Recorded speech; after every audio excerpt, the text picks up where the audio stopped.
people are corrupt. They have a history of corruption. We need change. You know, we need investment in our people.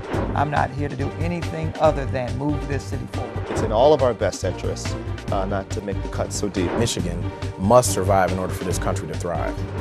And we have to change the image if we want businesses to come. I hope that we will make our voices loud. The road ahead will be long.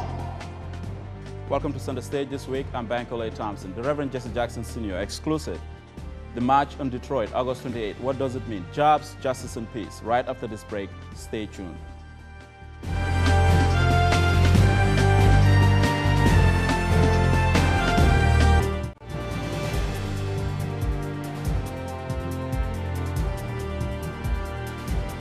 Welcome back. If you're just joining us, we have a man who needs no introduction, the Reverend Jesse Jackson Sr., founder and president of the Rainbow Push Coalition. Thank you very much, Reverend, for being here. To you, sir.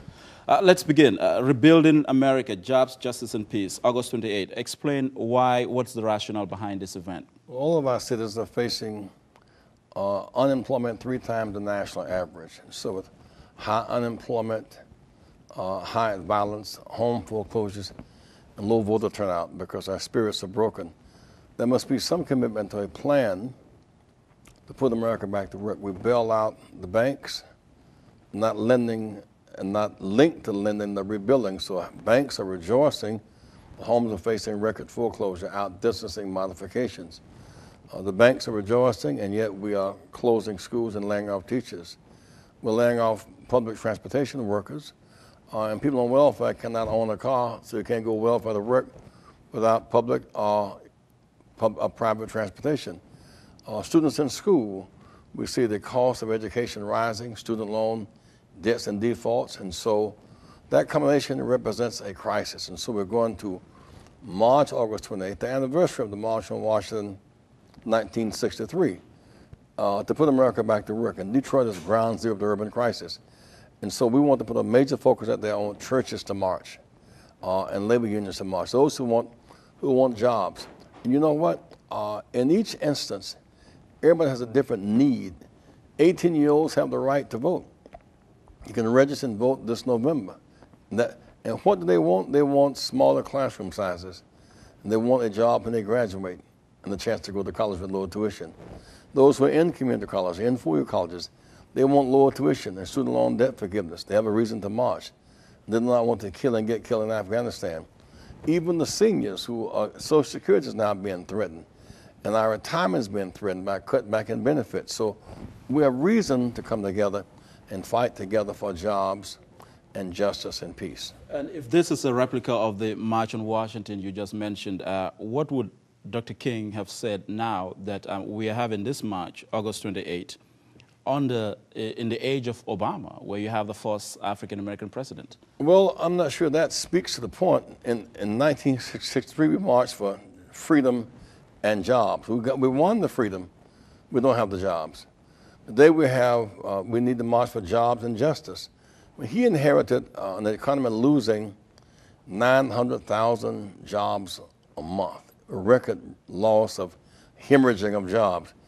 The hemorrhaging is being stopped. But we now must replenish jobs that we lost. There were 1,500,000 UAW auto workers 10 years ago, and now it's under 400,000. The number one market for Buicks now is China. We're closing plants in Detroit, in Flint, and Saginaw, and shifting plants in the market to China, using unorganized, exploited labor to undercut organized labor. So Dr. King would say, let's think global. If we globalize capital, then make more money, but also globalize human rights, workers' rights, and women's rights, and children's rights. He would argue, how can you spend $100 billion in Afghanistan and leave Detroit looking bombed out, urban America forsaken?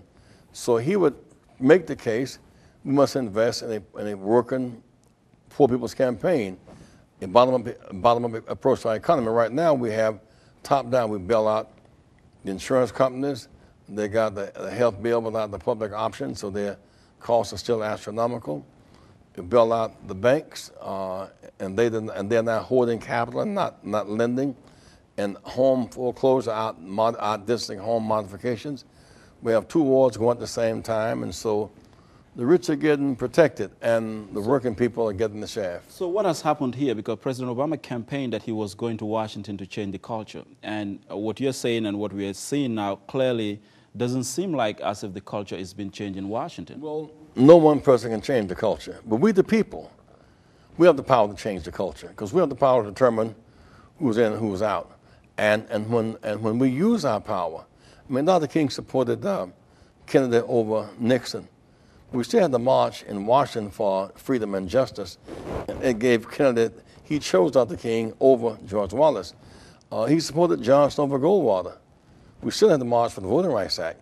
I mean, our marching helps an enlightened president put forth his agenda. So when the citizens are moving and marching, because when Detroit does not vote, Michigan cannot win. Michigan cannot win, the nation cannot win. So in a real sense, our marching inspires us to break cynicism, break fear, and begin to turn things on. Election here a few weeks ago, Detroit, 567,000 registered, 67,000 voted. That's about 12%. That's a kind of collective despair. There's no victory in despair. There's no victory in cynicism. We must revive our spirits and go forward by our hopes. And there are people who say, Reverend, that in fact, look, elected officials have not given us results. So actually when we vote, I mean, there's no consequence to our vote because we don't get, the business of the people does not get done. Things can get worse. Matter of fact, people like John Conyers that led the drive for benefits for workers. There was an attempt to cut workers' benefits. People like Congressman Conyers and Kilpatrick went back to Washington to get the benefits for the workers, as a case in point. There are those who want to abandon urban America altogether because our poverty is so great and our voters so low, we position ourselves to be dismissed. So when we vote in great numbers, we cannot be ignored. When Detroit votes 12%, it can be ignored. When Detroit votes 50%, it's the key to political victories in the state official and the state. So if Detroit revives its spirit, it can change Michigan and American priorities. Let me get you to weigh in on the governor's race here. You have a Democrat who is running, who has been termed as the angriest mayor. Then you have a Republican who is running, who is considered moderate. And there's conversation about Democrats cross-carpeting to the Republican side. Well, one thing I know, when you characterize people, stereotype who's angry and who's moderate, when plants were closing, we're just fighting for workers. And he was angry that plants were closing. Workers were losing their jobs. Angry that plants are closing and we're shifting jobs to cheap labor markets abroad. And so here we're now with unemployment here twice or three times the national average. Some people are not angry. They've adjusted as if it is all right. It's not all right to shut down American plants. It's not all right to take our jobs. It's not all right to cut our benefits. It's not all right to have these whole zones of unemployed people, close down houses, first class, just second class, because some things are worth getting angry about. I think one time Jesus kicked over the tables in the temple because he was angry, because he felt violated. And there comes a time when people cannot adjust to a person who must have a sense of violation, a sense of insult level, fight back for a sense of dignity. With Jesus, let's take a quick break, Reverend. When we come back, we'll continue the conversation with the Reverend Jesse Jackson, Sr. from the Rainbow Push Coalition. Stay tuned.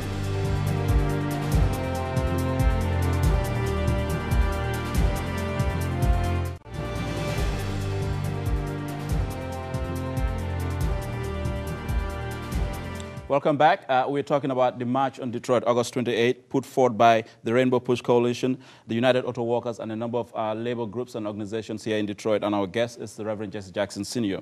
Now, let's switch the pendulum quickly to President Obama. How would you assess this administration's performance so far in office?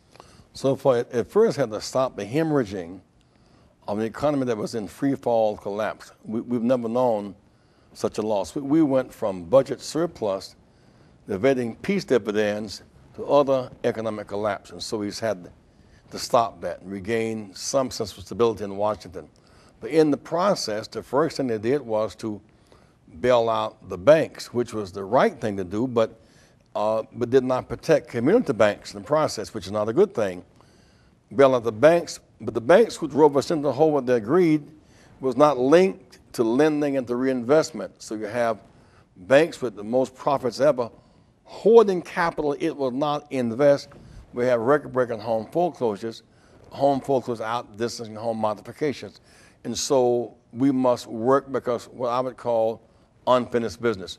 The urban crisis is unfinished business that must be addressed because if urban America does not vote, the president cannot win. Do you think Washington understands the urban crisis? No, because the urban crisis does not manifest itself as a political force to be reckoned with. When Detroit votes 12%, it's no longer a force in Michigan. If it votes 50%, 300,000, it is a force. That's what politicians understand because they count well. When Memphis votes 11% and Democrats lose Shelby County, that they can be ignored or can be dismissed. So in some sense, in this fight for jobs and peace and justice, there are several weapons. One, your mind, so education is such a priority. Two, your vote, because that elects officials. Three, the wise use of your dollars. And fourth, your spirit. Indeed, in some instances, the very Holy Spirit, because that spirit to feed the hungry and to clothe the naked and set the captive free. That spirit that say defend the poor, deliver the needy. That spirit must be pervasive. But when people lose that spirit, they have education but they won't go to school. They have a job but they won't work. They can vote but they drop it, and they drop their rod at the Red Sea. So part of our mission is we go from church to church, neighborhood to neighborhood, go from here to Lansing, or to Pontiac, to Grand Rapids, to Flint, is to reconnect the pieces, and that we might have the strength to fight the big fight. There's a lot of talk about whether President Obama is concerned about his re-election prospects, then perhaps doing what he ought to do to make sure that things are straightened out in Washington. What do you think is important here? Because there's a drumbeat from the right to try to make him a one-term president. Well, that's always been the case, but the people will determine the priority.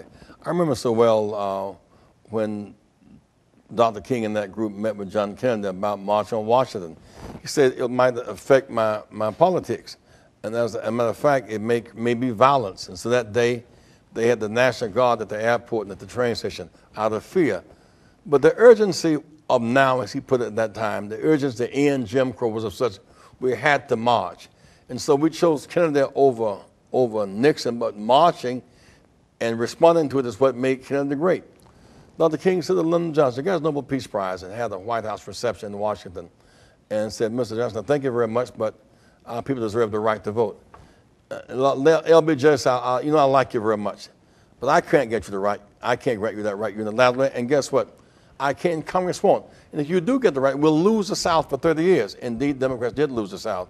Remember, though, George Wallace was a Democrat. All those Southern wall blockers were Democrats. But the dignity had to rise above politics. So we got the right to vote. Not because of the White House, because people, the common houses move. My point is that when we move and march, our marching made Lyndon Johnson great because he made the right choice. Our marching made John Kennedy great. He made the right choices. When we move in great numbers, it gives the president a chance to be great. Our silence becomes consent. We cannot consent with triple unemployment, the national average, and with abandoned houses.